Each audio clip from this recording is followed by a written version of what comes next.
Hello everyone! Good morning! Naglalakad po kami ngayon. Magandang araw sa inyong lahat mga ka-ready. Ayan, medyo mahiyain tayo kanina kasi naglalakad sa daan at nagsasalita. Parang sabihin nila, may something talaga tong babaeng to. Char!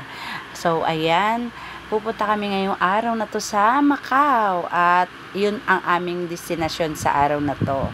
So, ayan, nag-umpisa na kaming maglakad kasi natuklasan ko na pag nandito pala sa Hong Kong, kailangan mahaba ang paa mo dahil mahabang lakarin din.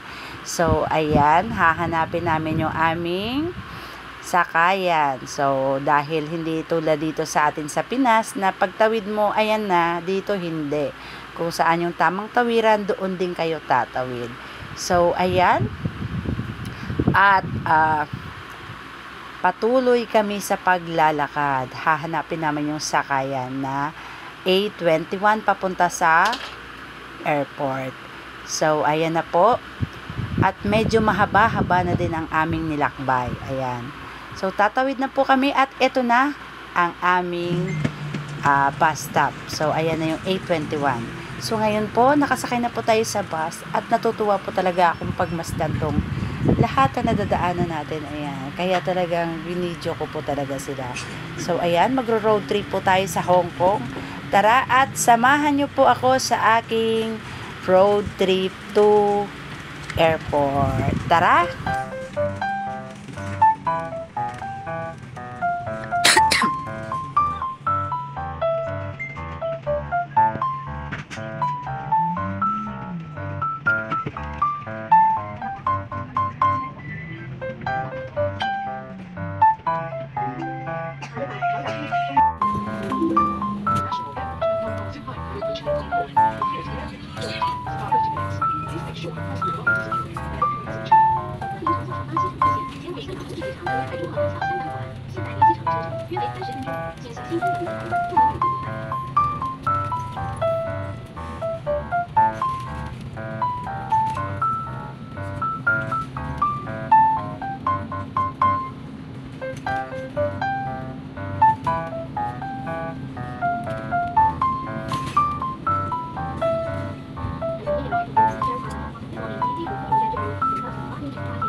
So, ayan, sa wakas, nakarating na rin po tayo dito sa Terminal 1 sa Hong Kong. So, ayan, pumasok po muna kami sa loob at hahanapin po namin kung saan po ba yung sakayan papunta sa Macau. So, ayan, naglalakad na po tayo. At syempre, magkakasunod-sunod lang talaga kami yan. Dahil madami po kami. O, di ba, masaya talaga pag namamasyal ng marami. Pag mag-isa ka lang, nakakalungkot naman, di ba? So, ayan. At nakapagtanong-tanong na din po tayo kung saan po yung sakayan ng Macau. So, dahil nandito po kami sa loob, babalik po kami doon sa kabila. May daanan po papunta sa kabila. Mami, look. So, ayan, ipasyal ko muna kayo dito sa Hong Kong Airport. Ayan. So, alam mo ba, nung makita ko tong mga bulaklak na to, lalo tong million flower na to, ay nako, tuwang-tuwa talaga ako. Ayan. At, diba, may pa-falls pa sila. Ayan. Si Mimay nga, halos ayaw nga doon umalis, Ayan. At ang gaganda ng kanilang mga bulaklak sa loob. Ayan. Diba? Alam mo naman, plantita tayo. Kaya, pag bulaklak talaga, hindi talaga natin maiiwasan. Kaya, ang magpa-picture at mag-video ng mga magagandang bulaklak. Diba? So, ayan. Diba? Pati yung calls na yan. Parang totoo, diba? Pero sa totoo na, hindi talaga sure. Ayan. So, ayan. Dito na kami sa kabila at sabi nila kasi dito daw po ang sakayan ng bus papunta ng Macau. So, ayan. Tanong-tanong naman kami. Siyempre, kasama namin si Mang Tinong at laging magtanong para hindi tayo mawala. So, ang sabi ng iba, mag-taxi na lang daw kasi mas mapapamura kami. So, ayan. Nag-taxi na kami papunta sa sakayan ng bus. So, ayan. At tama nga sila na mas mapapamura ka talaga sa taxi. So, ayan, ang sakay namin, 4-4 balik kami kasi siyam kami. So, si Mimay, ang bata, kaya hindi na counted sa upuan. So, ayan na, natatanaw na namin ang sakayan ng papuntang Macau.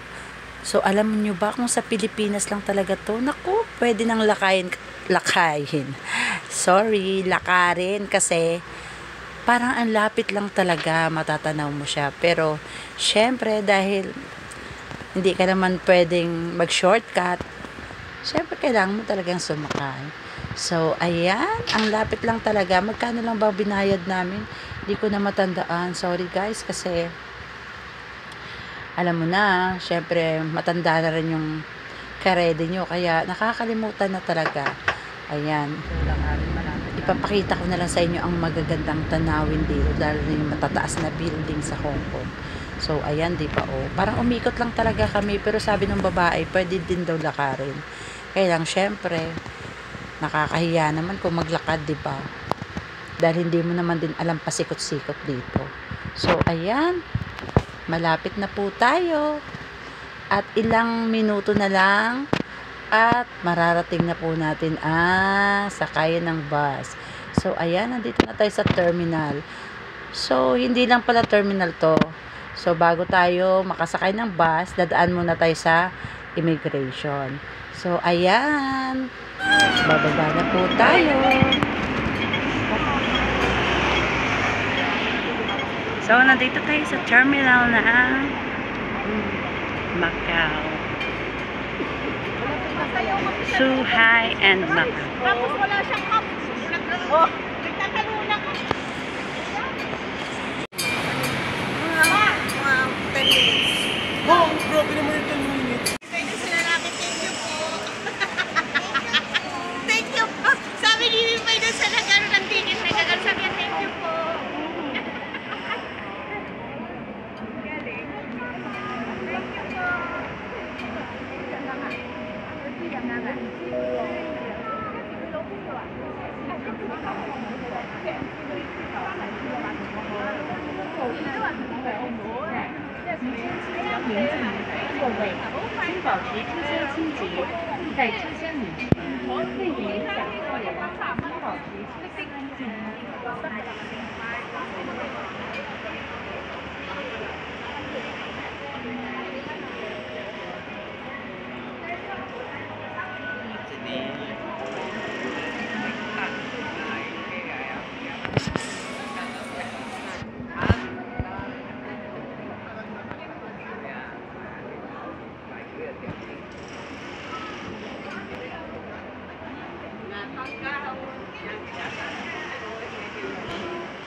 Anong ano natin?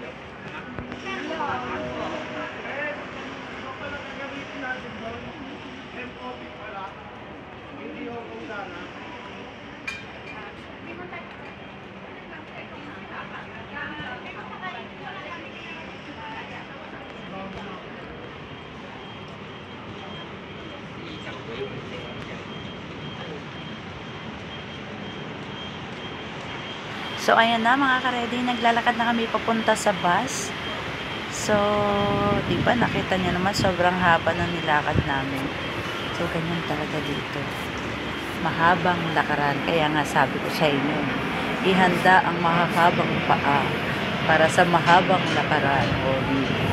So, ayan, pagdating namin dyan, ayan, may mga nakapila na para aalis na yung bus. So, pagdating namin, hindi na kami kakasya at puno na yung isang bus. Sa susunod naman na bus kami sasakay. So, ayan mga ka-ready, samahan niyo po kami hanggang sa kami ay nakasakay sa bus. Road trip na naman tayo papuntang Makay. So, ayan mga ka-ready, sit back, relax na naman tayo nito. At samahan niyo po kami sa aming road trip to Macau.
Sa wakas, nakarating na rin tayo sa Macau. So, ayan mga ka-ready, pasok na naman kami sa loob para sa immigration. So, ayan, nandito na tayo sa Macau. At sumakay na nga kami kagad sa bus. So, ayan mga ka-ready, samahan nyo na naman ako sa ating road trip. Ayan, may kikitain po kasi kami doon sa pupuntahan namin at siya po yung mag-iikot sa amin sa buong Macau. So, ayan, tara, samahan niyo po kami.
So, ayan mga ka-ready, maraming salamat sa inyong panonood.